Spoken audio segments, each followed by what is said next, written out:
le journal. Kodi Sibi. Mesdames, Messieurs, bonjour. Les Aigles du Mali affrontent cet après-midi les Aigles de Carthage de la Tunisie. C'est au compte des barrages allés du Mondial Qatar 2022. Ils n'ont jamais été aussi proches d'une qualification à une phase finale de Coupe du Monde. L'objectif aujourd'hui, c'est de se faire une bonne assise en vue de la rencontre retour prévue mardi à Tunis. Alors tous comme un seul homme derrière nos Aigles pour les pousser à la victoire. Le premier supporter des Aigles, le colonel Assimi Goïta, a donné le ton hier soir en se rendant à leur QG pour des messages forts d'encouragement. Le Premier ministre Dr Choguel Kokalamaïga est en visite à Doha au Qatar pour redynamiser la coopération entre nos deux pays. Le séjour sera marqué par des rencontres avec l'émir et des partenaires de développement. Dans la perspective du mois béni de Ramadan, le président de la transition manifeste son soutien envers les couches vulnérables. Il a initié une opération de distribution de vivres et de non-vivres aux familles de certaines communes défavorisées de Ségou. Dans la chronique du développement, focus sur la pomme de terre produite au Mali, notre chroniqueur Soumaïla Berté a rencontré les acteurs de la filière à Sikasso. Il nous dira que la filière fait face à des difficultés. Voilà pour le sommaire.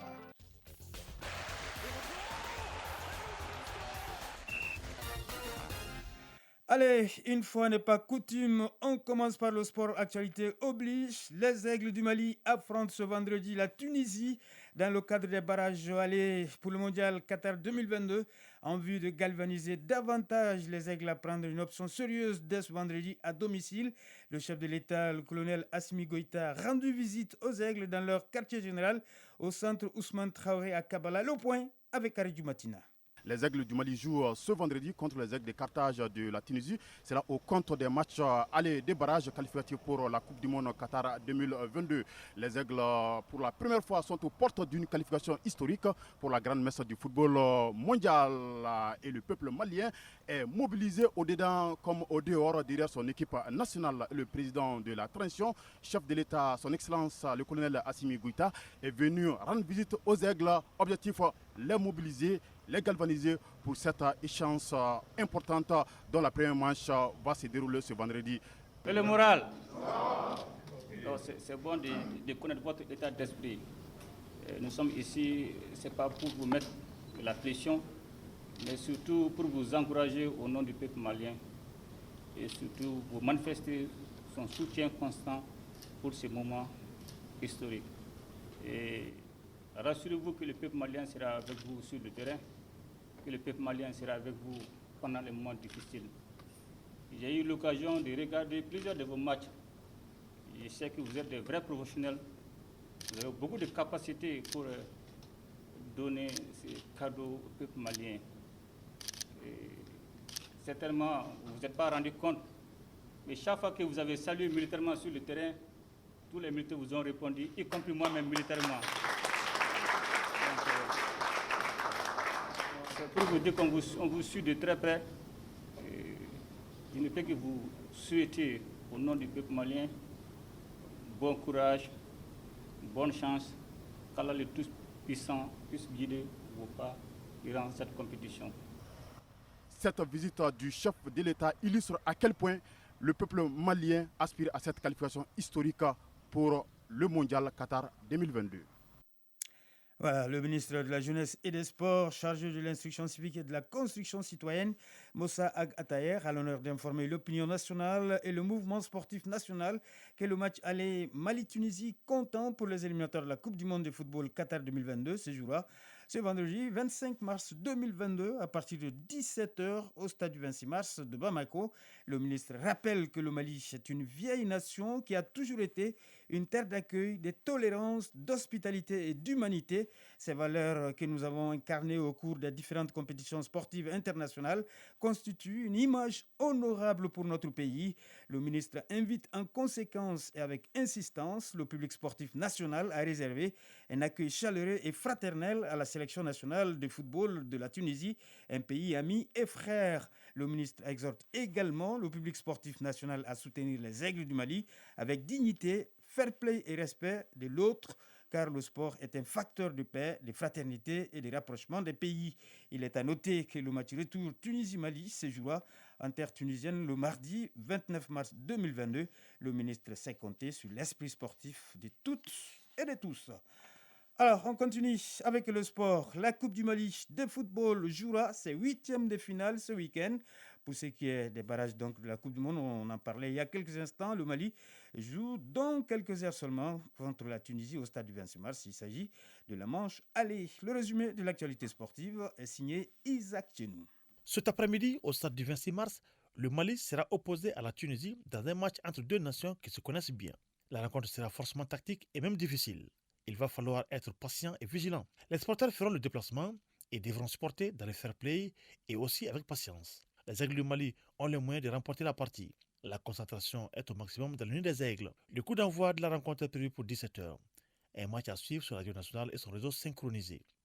Outre Mali-Tunisie, 4 autres rencontres de barrage seront au programme. Le point culminant des matchs sera entre le Sénégal et l'Égypte, finalistes de la dernière édition de la Coupe d'Afrique des Nations, ainsi que l'affrontement entre le Ghana et le Nigeria, le grand derby ouest-africain. Le Cameroun affrontera l'Algérie dans une autre rencontre très attendue. La RD Congo, grande absente de la CAN, fera face au Maroc. Les matchs promettent d'être passionnants. Il faut dire que les poids lourds du continent s'affrontent dans des doubles confrontations pour décider des équipes qui se qualifieront pour la compétition mondiale. Toutes les rencontres devraient être très disputées en raison de la qualité des effectifs rehaussés par la présence de joueurs évoluant au plus haut niveau mondial. Au plan national, les 8e de finale de la Coupe du Mali de football se disputeront ce week-end. Déjà demain samedi, au stade de Modibo Keïta, le Sabana de Bamako affrontera ATS de Kourou. Afrique Football Elite jouera à 19h contre l'AS de Bamako. Au stade de Konaté à 16h30, le FC Diarra sera face au CS de Goulonfla. Les autres rencontres se joueront dimanche avec les oppositions du Libassoni Gao, Assom CMB, Binga FC USC Kita, Kouira Al-Lawa Renaissance, AS Douane, Espérance de Médine. On termine par la testing pour dire que le meeting de 100, c'est pour ce week-end. Les athlètes arrivent à 100 ce vendredi et les compétitions sont prévues pour samedi et dimanche. Rappelons que la cité de Centro Carantera accueille la plus grande compétition de l'athlétisme au Mali. Nous y reviendrons dans nos prochaines éditions. Voilà, pour revenir au football, bien évidemment, rappelez Mali-Tunisie au contre, bien évidemment, des barrages allés de la Coupe du Monde. Match prévu au stade du 26 mars à partir de 17h. Match en direct et en intégralité sur le réseau synchronisé de l'ORTM, télé et radio. Sur un autre plan, le Premier ministre au Qatar a rencontré donc les opérateurs économiques qataris et les responsables de l'ONG Qatar Charity. Avec les premiers, il a été question d'investissement à travers un forum économique Mali-Qatar et avec les seconds, le renforcement de l'action humanitaire avec la prise en charge de 350 000 déplacés. On fait le point de toutes ces rencontres avec nos envoyés spéciaux au Qatar, Sidiki Dambélé et Adama Kamara. Le Qatar, 11 586 km² de superficie, avec une population de 2,8 millions d'habitants, tire sa richesse du pétrole, mais aussi du gaz naturel liquéfié, dont il est le premier exportateur mondial. C'est donc un investisseur de premier plan à l'échelle internationale. C'est pourquoi le Premier ministre a tenu à rencontrer les opérateurs économiques qataris qui sont parmi les plus puissants. Autour de la table, les deux parties ont longuement échangé sur les potentialités économiques et les opportunités d'investissement au Mali. Et au bout de l'exercice, les patrons qataris ne cachent pas leur intérêt pour le Mali. Cheikh Khalifa bin Yassim, président de l'Association des opérateurs économiques du Qatar. Et nous souhaitons de former, de programmer une visite ou quelqu'un d'autre d'entre eux qui vient nous visiter ici. Il y aura une communication continue. Donc les responsables se contacteront entre eux et on organisera ça, Inch'Allah. Nous souhaitons avoir un rôle pour créer des investissements pour nos frères au Mali, et nous essayons de leur permettre d'avoir l'autosuffisance économique dans le domaine de l'agriculture, par exemple, et dans tous les domaines qu'ils nous proposent. Ce qui nous est demandé à nous, nous le donnerons. Nous sommes prêts. Opération séduction réussie pour le Premier ministre Dr Choguel Koukala Maïga, qui fonde déjà beaucoup d'espoir sur le prochain forum économique Mali-Qatar. Après les opérateurs économiques, le Premier ministre est allé à la rencontre des acteurs humanitaires regroupés au sein de l'ONG Qatar Charity. Appel au soutien et plaidoyer surtout en faveur des déplacés et des personnes handicapées. Dr Shugel Kokala Maïga, Premier ministre. Avec le retour de la paix dans le pays et 350 000 réfugiés, nous avons besoin de l'appui de nos amis pour faciliter le retour, l'installation des réfugiés, créer les conditions minimales de vie humaine, en eau, en électricité, en nourriture, en école, en centre de santé. Et donc j'ai invité nos amis de Qatar Charity à appuyer le Mali dans le domaine de l'action humanitaire. Ce qui a été accepté avec beaucoup d'attention. Le ministère de l'action humanitaire plus les services sociaux de l'État rentreront en contact avec Qatar Charity pour voir qu'est-ce qui peut être fait en urgence dans l'intérêt des populations les plus démunies, dans l'intérêt des handicapés, des orphelins, et des personnes vivant avec les handicaps de tout genre. Le message est bien passé car très sensible à la question, les responsables de Qatar Charity ont promis de réagir au plus vite. Youssef Al-Kawi, président de Qatar Charity. Au nom de Dieu, je suis très heureux de la visite du Premier ministre. Très heureux. Il nous a posé beaucoup de questions, beaucoup de points très intéressants. Moi, je dis toujours que la relation entre le Mali et le Qatar est extraordinaire, très bonne, enracinée, très forte. Tous les projets qu'il nous a exposés, nous allons les étudier. Et nous vous souhaitons la bienvenue à vous tous. Et nous allons étudier, nous allons vous donner les résultats. Nous travaillons au Mali depuis bien longtemps. Nous avons un bureau qui est très actif. Nous souhaitons que le bureau présente ou donne ou offre aux Maliens tous les services qu'il peut faire, qu'il peut offrir, et leur rendre les services nécessaires. Il y a beaucoup de problèmes, il y a beaucoup de sujets qui ont été présentés par le Premier ministre, et nous allons étudier tout ça. Rappelons que Qatar Charity travaille au Mali depuis 1994. Avec ses plaidoyers du Premier ministre, c'est un nouveau chapitre qui s'ouvre désormais pour le renforcement des actions humanitaires en faveur du Mali. Doha, Sidiki Dambeli, Adama Kamara pour l'ORTM. Radio Mali à Ségou et environ 96.8 MHz en FM. Le président de la transition, colonel Assimi Goïta, préoccupé par la situation des couches vulnérables du Mali, a initié une opération de distribution de vivres et de non-vivres aux familles de certaines communes défavorisées de Ségou dans le cadre du mois de Ramadan. L'opération Djigui concernera 19 communes de la région. Farako, Souba et Sama Foulala ont été les 3 premières communes à recevoir leurs kits des mains des autorités. La conseillère spéciale du président de la transition, accompagnée du commissaire à la sécurité alimentaire et d'une délégation, s'est rendue dans les dites communes pour cette opération de distribution. Sur place, le reportage de Jacqueline Dacour. Chose promise à chose due. Le coup d'envoi de l'opération Djigui dans le cadre du mois de Ramadan a été donné à Farako.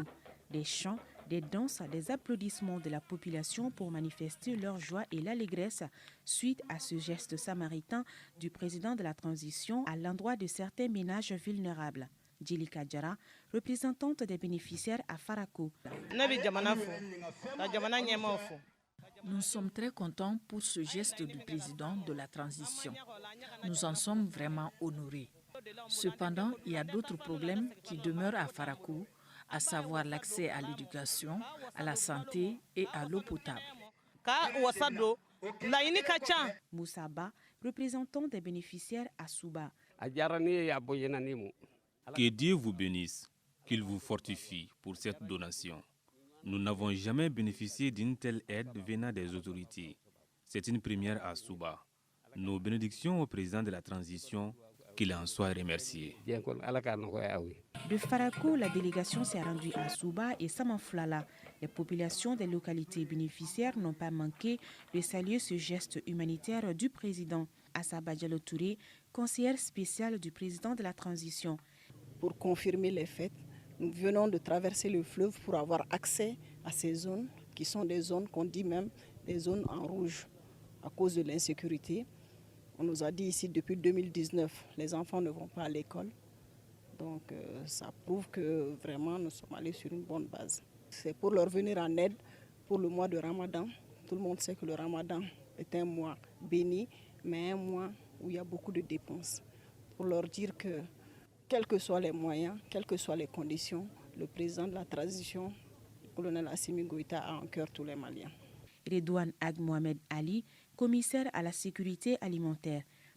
Cette sélection de communes s'est faite sur la base des évaluations du commissariat à la sécurité alimentaire à travers le système d'alerte précoce.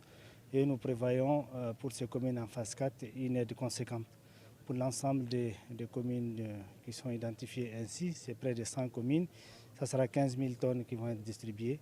C'est l'ensemble du Mali. Partout où la délégation s'est rendue, des doléances ont été formulées. Contrôleur général Alassane Traoré, gouverneur de la région des Ségou. Pour moi, c'est l'occasion tout trouver pour venir plus près de ma population, m'enquérir davantage de leurs conditions de vie.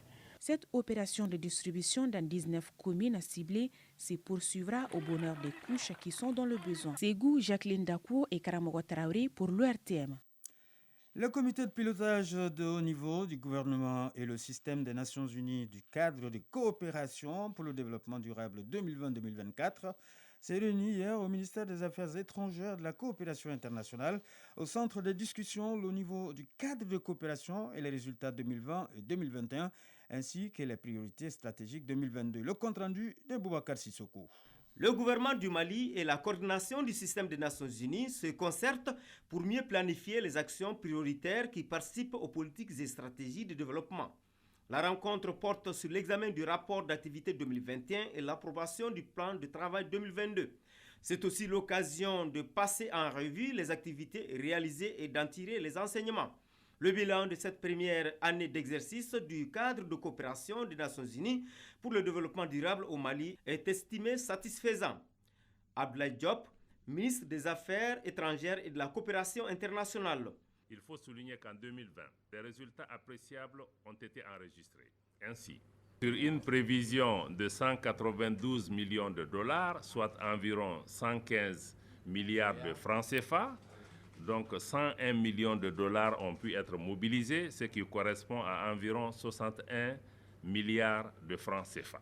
Les financements obtenus dans ce cadre ont permis la mise en œuvre de certaines activités phares, notamment la facilitation de la médiation et des négociations entre le gouvernement et les groupes armés, l'appui à la réforme du secteur de la sécurité, l'organisation de caravanes de la paix dans les zones où le tissu social a été sérieusement entamé, la vulgarisation de l'accord pour la paix et la réconciliation au Mali, l'apprentissage accéléré qui a favorisé le retour à l'école de 100 000 filles et garçons après une longue période d'absence. Des échanges devront découler des recommandations fortes pour aider à optimiser le partenariat déjà jugé fécond. Cela permettra la mise en œuvre correcte des ODD au Mali avec l'accompagnement du système des Nations Unies. L'objectif est de mettre l'accent sur les priorités de l'heure. Alain Noudéou, coordinateur du système des Nations Unies au Mali. Nous avons 3 grands axes sur lesquels nous travaillons. Le premier, c'est celui relatif à la gouvernance efficace et redevable pour une société en paix. Le deuxième s'articule sur la croissance inclusive, résiliente, mais aussi dans un contexte de durabilité de l'environnement. Le troisième axe s'occupe donc des services sociaux de base, mais aussi de la protection et de la protection sociale qui est inclusive. Des avancées substantives sont notées pour les années 2020 et 2021. Mais il faudra faire davantage pour faire face aux défis de développement durable auxquelles le Mali est confronté. Cette coopération des Nations Unies avec le Mali vise le développement durable. Elle a identifié et regroupé les défis en cohérence avec les priorités du cadre stratégique pour la relance économique, le développement durable et les ODD. 15 bulldozers, des groupes électrogènes, des véhicules et d'autres équipements ont été offerts hier par le ministère des Mines, de l'Énergie et de l'Eau aux forces armées maliennes et au ministère du Transport et des Infrastructures. Ces équipements ont été saisis par les autorités sur les orpailleurs qui s'adonnaient à des activités clandestines d'orpaillage et au dragage des cours d'eau, contribuant ainsi à la dégradation de l'environnement et à la pollution des eaux. La saisie de ces équipements est un signal fort des autorités dans la lutte contre les activités illégales de l'orpaillage au Mali. Le reportage de Mamadou Fani. La lutte contre l'orpaillage clandestin et le dragage des cours d'eau déclenchés par les autorités de la transition prend une autre dimension avec la saisie de plusieurs équipements des orpailleurs. Ces équipements saisis ont été remis par le ministre des Mines, de l'Énergie et de l'Eau aux forces armées maliennes et au ministère des Transports et des Infrastructures. Lamine Seydou Traoré, ministre des Mines, de l'Énergie et de l'Eau. Nous avions constaté par le passé que lorsque les matériels étaient saisis, on arrivait toujours par des subterfuges à restituer ces matériels à des gens qui sont en train d'empoisonner nos populations, à des gens qui sont en train de spolier l'État des ressources du sous-sol qui appartiennent à tout le peuple malien. Force est de constater que nous avons fait un pas, mais on est loin d'être à la fin. Parce que ces fléaux qui s'est installé de façon endémique, et pour l'éradiquer, requiert des moyens et nécessite aussi du temps.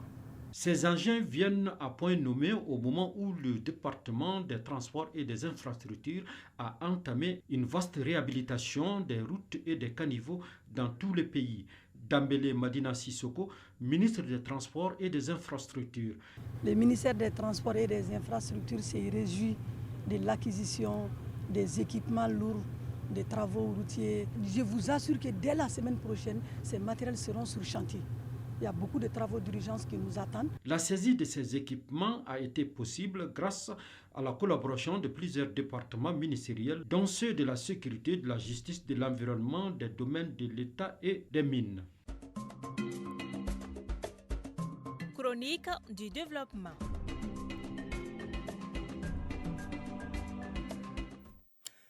Et nous parlons aujourd'hui de la pomme de terre produite au Mali. La campagne de commercialisation de ce produit bat son plein en ce moment. Généralement, sa période s'étend sur 6 mois environ, soit de mars à août.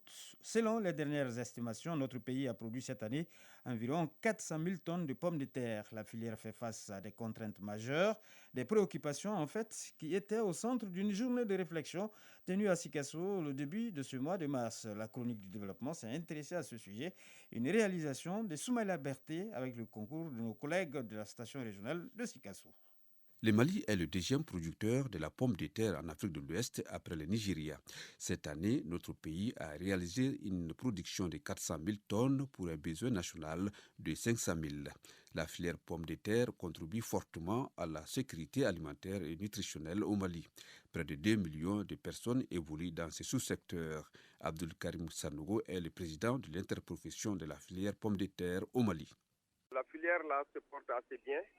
Parce que nous avons dans notre organigramme les coopératives à la base qui sont organisées en union et en fédération, ça c'est le niveau producteur. Et le même réseau continue au niveau des fournisseurs et des commerçants. Donc elle est composée de grandes familles. La famille des producteurs, ils sont plus d'1 million de personnes qui travaillent sur la pomme de terre. La famille des importateurs d'intrants, je peux parler de semences et d'engrais. Et la famille des commerçants exportateurs sur l'ensemble du Mali. Il faut ajouter la famille des transformateurs. Au Mali, la campagne de commercialisation de la pomme de terre va de mars à août. Pendant cette période, les produits demeurent très abordables sur le marché. Mais force est de reconnaître qu'une bonne partie de la pomme de terre du Mali est exportée vers des pays voisins, quand bien même que la quantité produite ne couvre pas les besoins de consommation au plan national. Conséquence, le pays est obligé d'importer pour combler les gaps. Sikasso, c'est la plus grande zone de production par excellence. Et nous avons les 2 grands bassins aussi qui nous accompagnent, notamment la région de Koulikoro. Il faut comprendre Koulikoro-Kati, qui est un grand bloc, et la région de Ségou. Donc le marché est quand même favorable parce que le prix bord-champ, nous estimons qu'il est fixé à 200 francs bord-champ désormais. Et les producteurs pourront tirer leur épingle du jeu. Cette commercialisation vient de commencer en mois de mars et elle va terminer jusqu'au mois d'août. Maintenant, le seul handicap, c'est que les pays voisins, notamment le Burkina, la Côte d'Ivoire, le Togo, le Bénin, le Sénégal et même le Niger qui prennent une grande quantité de notre production, il y a l'handicap de l'embargo sur notre production cette année. Cette année, on n'arrive pas à exporter comme on le veut. Et ces quantités sont encore sous nos mains. De nos jours, la filière pomme de terre est confrontée à de gros défis. Des défis qui ont pour nom insuffisance de semences made in Mali, d'équipements de conservation ou encore les effets des changements climatiques. C'est pourquoi les acteurs de l'interprofession se sont retrouvés à Sikasso le 5 mars 2022 à la faveur d'une journée de réflexion autour de ces questions. Abdoul Karim Sanogo, président de l'interprofession de la filière pomme de terre. L'objectif était de réfléchir sur les enjeux et les défis qui minent cette filière aujourd'hui d'utilité publique reconnue par l'État. Et nous sommes confrontés à des contraintes majeures, notamment le changement climatique qui est en train de nous envahir. Il y a aussi le problème d'eau. Les eaux agricoles sont désormais insuffisantes parce que nous sommes en train d'aller à grande échelle sur la production. Le problème d'engrais se pose. Cette année, nous avons acheté l'engrais plus cher. Le sac d'engrais nous revient en moyenne entre 27 500 et 30 000 francs. Vraiment, ça greffe du coup le coût de production. Vous savez, le Mali importe près de 11 000 tonnes de semences chaque année, principalement de la France et de la Hollande. Et ce volume-là fait sortir près de 9 milliards de CFA chaque année en destination des 2 pays. Nous avons imaginé qu'on peut diminuer un peu petit à petit les volumes d'importation parce que c'est vraiment beaucoup d'argent qui vont en Europe chaque année. Afin de juguler les contraintes qui se posent, l'interprofession de la filière pomme de terre compte se donner les moyens de son ambition à travers un plan stratégique quinquennal. Cela va de la production à la commercialisation en passant par la conservation du produit, le tout pour un budget de près de 46 milliards de francs CFA. Les perspectives, elles découlent directement du plan stratégique national adopté avec le gouvernement malien en 2021, où nous avons tracé avec précision le besoin sur les 5 ans. En 2026, nous devons être en mesure de produire 1 million de tonnes de pommes de terre de consommation et 2000 tonnes de semences produites au niveau national Made in Mali. Tout cela doit se faire dans un cadre économique où le besoin s'élève à près de 46 milliards de francs CFA, y compris les infrastructures de stockage pour accompagner cette production. Parce que nous avons un prérequis en termes de conservation, mais il faut aller à grande échelle et produire pour pouvoir conserver et satisfaire les besoins nationaux. Nous sommes en train de plaider auprès de l'État pour que la pomme de terre soit éligible à la subvention nationale. Augmenter la production et la productivité de la pomme de terre au Mali, nul doute que l'interprofession de cette filière aura fait un bond qualitatif vers l'atteinte de ses objectifs. Voilà, c'est ce qui met fin à ce journal. N'oubliez surtout pas le grand rendez-vous de cet après-midi. Il s'agit de la rencontre Mali-Tunisie comptant pour les barrages allés des éliminatoires du mondial Qatar 2022, tous au stade du 26 mars, pour pousser les Aigles à la victoire. Merci au rédacteur en chef Ousmane Daou, qui m'a aidé à préparer ce journal.